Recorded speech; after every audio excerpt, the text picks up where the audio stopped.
Mihaela, tu ești unul dintre cei mai experimentați consultanți fiscali din piață, dar înainte de a discuta cu tine ce se mai întâmplă cu taxele și impozitele și ce scheme de ajutor de stat sunt oferite, aș vrea să te întreb ce mai fac consultanții fiscali, cum v-ați acomoda cu lucrul de acasă, cum comunicați cu clienții, mai faceți angajări, cum merge business-ul și vreau să spun că mă bucur mult că am posibilitatea și în sfârșit șansa să pun eu întrebarea și să nu trebuiască să răspund la ea. Îți aduce aminte. Sigur, este puțin mai dificil, primii pași au fost mai dificili, pentru că, după cum știi bine, acest domeniu, consultanța fiscală, presupune stabilirea unor relații foarte apropiate cu clienții tăi. Trebuie să fii acolo, aproape, trebuie să vorbești, să fii față în față. Suntem un pic de doctori, am spus eu dintotdeauna, da? Și de aceea, la început, primii pași au fost puțin mai dificili. Acum am început să ne obișnuim. Evident, trebuie să ne obișnuim. Ăsta este noul mod de lucru.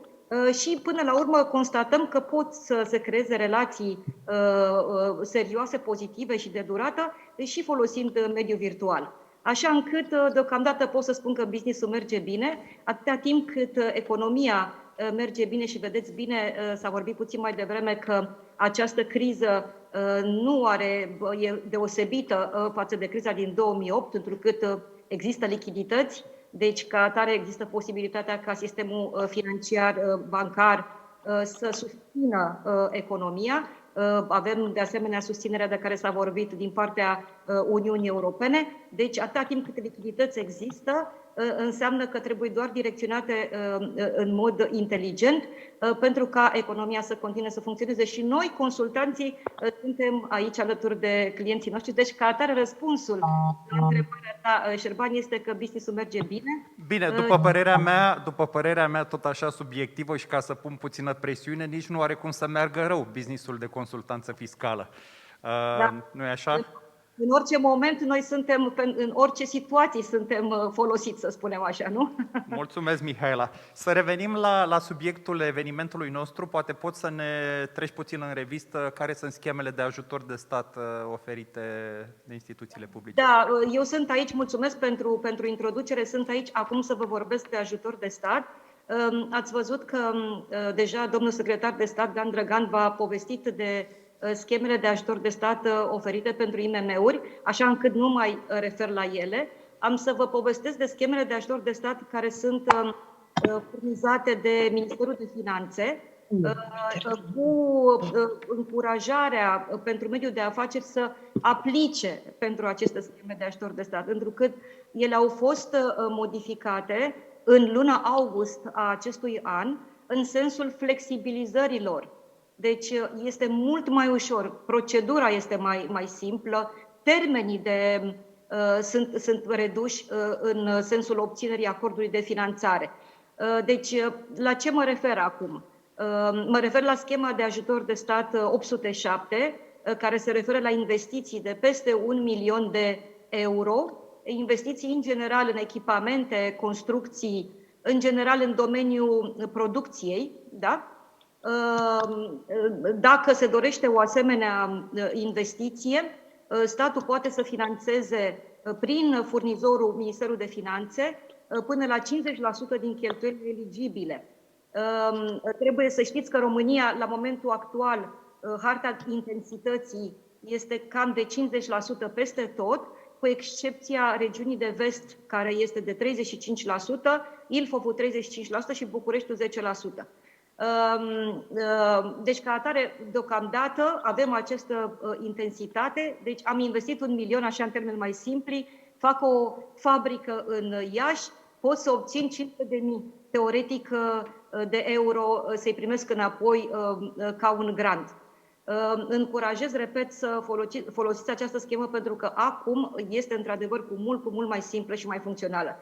Sunt condiții, v-am spus, mai legere, și pot să intru în detalii tehnice dacă doriți, dar nu știu dacă este cazul acum. Avem încă 2 sau 3 minute, Mihaela, deci poți să le folosești așa cum crezi tu. Mersi frumos. Deci, Atunci am să trec la următoarea mai bine. Am văzut că ați avut sau intenționează să participe probabil și domnul Sebastian Burduja. Dânsul este secretarul de stat care se ocupă de aceste deci ca atare puteți să folosiți și această oportunitate dacă dânsul participă.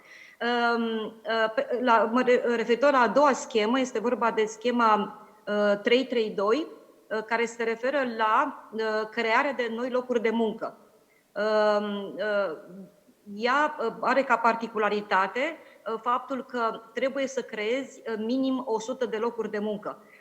Ajută, evident, mult companiile care se dezvoltă business-uri de genul share service center-uri, companii și așa mai departe.